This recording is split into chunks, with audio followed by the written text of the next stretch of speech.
Hello, welcome. It's Frances here. Thank you for coming back to my channel. If this is your first time here, I bid thee welcome. There is a subscribe button below if you would like to help support this channel by subscribing.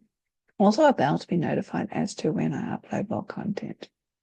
I'm coming to you from Ghana country, and as such, I acknowledge the Ghana people of the Adelaide Plains as being the traditional custodians of this land. So this video is a bit of a follow-up from my earlier one that I did about the Wheel of the Year, because we're in the month of October. We are fast approaching that. I'm going to say a rather interesting time for those of us in the Southern Hemisphere, that being whether or not to celebrate or observe Halloween. Now, a disclaimer, although I hate making these, but because people tend to get a little bit, shall we say, excited when others express opinions that they may not agree with. And for the record, these are my personal opinions, but nothing to do with anything being etched in stone or written in some holy book, even passed down from some major magus. Just my own thoughts. And at the end of the day, it's entirely up to you as to what you do. However, as I said, since basically the end of September, I have been noticing everywhere, not just in witchy or pagan sort of social media circles, but even mainstream media. Everybody's talking about it. It's now the time of the witch. It's the witchiest time or the spookiest time of the year. And even these self-styled gurus are telling us that it's time to get our witch on, whatever that means. I don't know what that means. To get in touch with our inner witch. Well, my inner witch is a little bit grumpy because, yeah, I've been, yeah. Even where I had been working, there was a competition, a coloring in competition to color in and design a pumpkins, like jack-o'-lanterns. And I'm going, this was a government department, a government agency. So this is just how commercialized Halloween is these days. And of course, we have the discount shops with all their cheap and nasty plastic bits and bobs of their pumpkins and their bats and their fake spider webs and witches' hats, of course. It's always the stereotypical witches' hats, the witches' nose, and the supermarkets are following suit, all to cash in what they're calling the season of the witch. Well, this witch doesn't have seasons. Well, actually, I have 4 seasons, 8 seasons if I align more with Indigenous Wheel of the Year where I live. And I made a comment on my socials about, where's Beltane gone? I'm in the Southern Hemisphere. Nothing's coming up on my social feeds about Beltane. It seems like the 31st of October is so etched into our psyches of being Halloween that regardless of where you are, this is what's happening. And it could be simply because of the algorithms of social media, but I'm not seeing anybody talk about Beltane. And in the past, when I've questioned the commercialization of Halloween and why witchy pagan folks, especially in the Southern Hemisphere, are so drawn to it, I get a ton of accusations that maybe I'm a bit of a killjoy. It's so harmless fun. And I've even been told that my ancestors would have done Halloween, especially if they came out from Scotland. Well, I'm not quite sure that they did, because if I sort of count back the years as to when my direct lineage, my line did come out, they would have been Christians, even if they were very loose Christians. Therefore, I don't think they would have partaken in any Halloween or pagan observations, even on this side of the world. Maybe yours did, but I don't think mine did. But I might have to just check. if any of my older relatives recall anything like that. But maybe I am actually a killjoy because I can't honestly see the fun in consuming all this ultra cheap and often extremely nasty plastic products that at the end of the day is going to be thrown away, because a lot of them are just, you use them once. And when they get thrown away, it adds to the increasing plastic waste and the growing problem that we have when it comes to pollution caused by microplastics. Yes, a bit of a killjoy here. And even the overdosing on sugar adds to someone's dental bill. And have you actually checked to see the cost of dentistry these days? Going to a dentist costs you an arm and a leg. And maybe it's the killjoy in me, because to me, witchcraft is a religion. It's my spiritual belief. And somehow dressing up as a sexy witch doesn't quite do things for me. I have to say that I've never dressed up, because I've got a whole wardrobe full of sort of gothy, Stevie Nicks inspired, can I say, velvet and lace gear that I used to wear back in the day. Maybe it's because I'm old and grumpy. I don't know. And again, I'm not telling people what they can and cannot do, only to, I suppose, especially in this era that we're living in, to give a bit of thought of what you are celebrating and how. If you want to dress up as a sexy witch and overdose on sugar and go off to your Halloween party because it's fun, that's fine. Perfectly fine. Do it. Knock yourself out. I just find it a bit weird that for witchy people to fall over themselves when it comes to the full moon and how they need to sort of make their moon water for their spells, that they tend to be fixated on this date, the 31st of October. And even though they're connecting with the moon, they are rather disconnected from what is happening around them in nature. It's the word of the year, the Sabbaths. So what are you actually celebrating at Halloween? Is it some misaligned trend? Because, at least according to what I see, and these are my opinions, if you're doing Halloween at this time of the year in the Southern Hemisphere, I struggle to understand how you can align with the energetics of this time. The sun is increasing, energies is increasing towards midsummer. And it's all about this returning light. It's all about fertility. It's all about the potential increase in abundance. And as I mentioned this on my socials, someone came back to say that there are similarities between the modern Halloween, how it's observed, with all its sugary treats and its sexy costumes and the flipping of society rules. I don't disagree with that. Except how I celebrate Beltane, there's more to it than those things. Now, as I mentioned in my previous video about the Sabbaths and the Wheel of the Year that was inspired by Jack Channett's video, the Sabbaths make up a continual spiral, so to speak.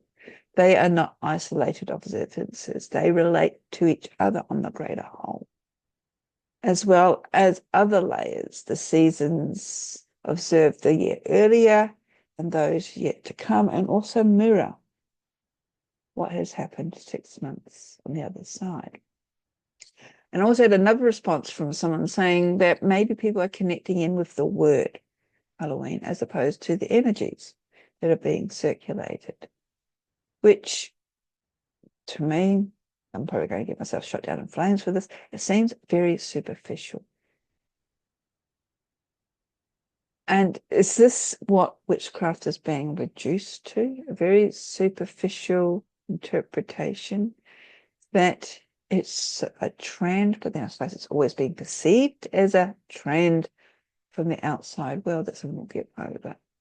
Where I guess, especially these days of social media and logarithms, people are just merely mimicking or copying someone else what they're doing to be seen, to be an influencer, without undertaking any deeper level understanding, knowledge.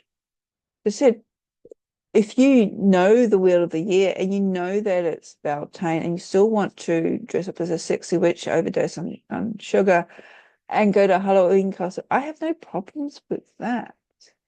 But if you don't understand the connection with the wheel and you're just doing Halloween because it's Halloween, then I find it confusing that if you do that and still call yourself a witch as to why. But then there's a lot of things about modern witchcraft that I don't understand either, which is fine, each to their own. I'm not expecting people to explain things to me because I do things my way, which is that's why I have my channel.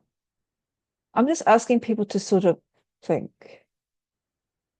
And I guess in a way, there is so much information out there that it can be confusing to ascertain what, especially for the Southern Hemisphere people, and just keep in mind, I'm gearing this more for Southern Hemisphere people, to find out as to, say, your favorite influencer or TikTok person or whatever, whether they are the Northern Hemisphere or the Southern Hemisphere. And that's almost ironic because back in my day, and this is really going to date me, we faced almost the opposite. We faced a lack of information. We didn't have information, just, hello, here it all is. We had to go looking for it. And yes, the downside to that is that the keepers of the knowledge could actually shape that into their own interpretation. So there's pros and cons for both eras, really. But I guess at the end of the day, the biggest teacher, at least as I see it in my form of witchcraft, is Mother Nature. Now, there's another comment made that my posting was, and that included the term full moon witches, where people get their witch on. That means you'll get all witchy at the full moon, as opposed to any other time of the month or even the year, where they sort of gather all their crystals and then they go out and need to make their moon water, put water in a jar and leave it out under the rays of the moon. And maybe even pull an oracle card or sit in a circle with their friends and sip cacao because that's the rage. And you don't burn sage these days because that's a big no-no. Even though I do, because I have a sage bush out the back. And as long as the aesthetics are there, they can tick the list off to the next one. And I know I'm probably being very nasty. But there is a level superficial there as well. And to me, that's almost like the Sunday Christians that we had back in the day, that we still have today. Yeah, those people who do whatever they want to do during the week. And on Sunday, they're in their Sunday best, and they're getting spiritually cleansed, so to speak. So at the end of the day, I guess I'm never going to understand why Southern Hemispheric pagans and witches feel this desire on the 31st of October to do Halloween, especially when it comes to the expense of Beltane. I mean, why overdose in sugar and go into a food coma? I know if I eat too much sugar, my head just pounds. Why do that when you could actually be spending all night a conjuring summer in? For those of us who know those lines to that path. And then, and I'm going to be a bit greeny here, we have the state of the world, our environment these days, with the increased pollution, the problem with microplastics everywhere, even in Antarctica, really, Antarctica. We have the excessive consumerization of things in our throwaway society. I know, here I am being a killjoy. Because doesn't this filter in to people's spiritual practices? Do we keep everything so isolated these days? Let alone, I guess, people's conscious awareness. When we see all this cheap and nasty plastic crap, and it basically is plastic rubbish on the shelves in the supermarkets, in the discount stores, decorating our front yards for it to be blowing down the road. Yeah, I know I'm a product of my time and my teachings. When I was learning about the craft, there was actually a big push, especially here in the Southern Hemisphere, of doing things our way, of connecting in with our seasons, our Sabbaths. And mind you, as I said, this was back in the day before, in the early stages of the internet, where in order to learn, we had to seek out a teacher. We had to attend training. We couldn't just use our mobile phones and follow somebody. There wasn't a lot of variety out there as there is today due to the whole commercial influence. It was also before Aidan Kelly decided to invent or align each Sabbath with a Celtic sounding name. And if there wasn't one that sounded right, he just made one up. And I don't know, maybe I am getting overwhelmed with our degree of commercialism these days. If you are going to go out and celebrate Halloween in the Southern Hemisphere, is there any way that you can do it more sustainably? If you need to have a pumpkin, and pumpkins don't grow in this early summer, can you make one out of clay and make one that will last? Traditionally, they were turnips. Again, another root vegetable. Root vegetables are usually in autumn and winter. Again, as I said, it's a reflection of my craft. My craft is, always has been, driven by my local environment, the land upon which I reside. It's always been my guiding light, even within my own tradition, which is based in the Northern Hemisphere, because this is where I live. And it may mean that I do my seasonal rites at different times of the year. That's okay because I'm tapping into those energies. And at times, even those seasonal rites need to be completely deconstructed and remade because they simply do not fit what Mother Earth is telling me where I live. So, yes, if you want to celebrate Halloween, I said, knock yourself out. I won't be. But if you are, the only thing I ask you is, can you refrain from the cheap, nasty plastics? Maybe look for something a little bit more sustainable. Think of how you dispose the cheap, nasty plastic. And yeah, at the end of the day, have fun, whatever you do. I know I'll be celebrating Beltane. Bless.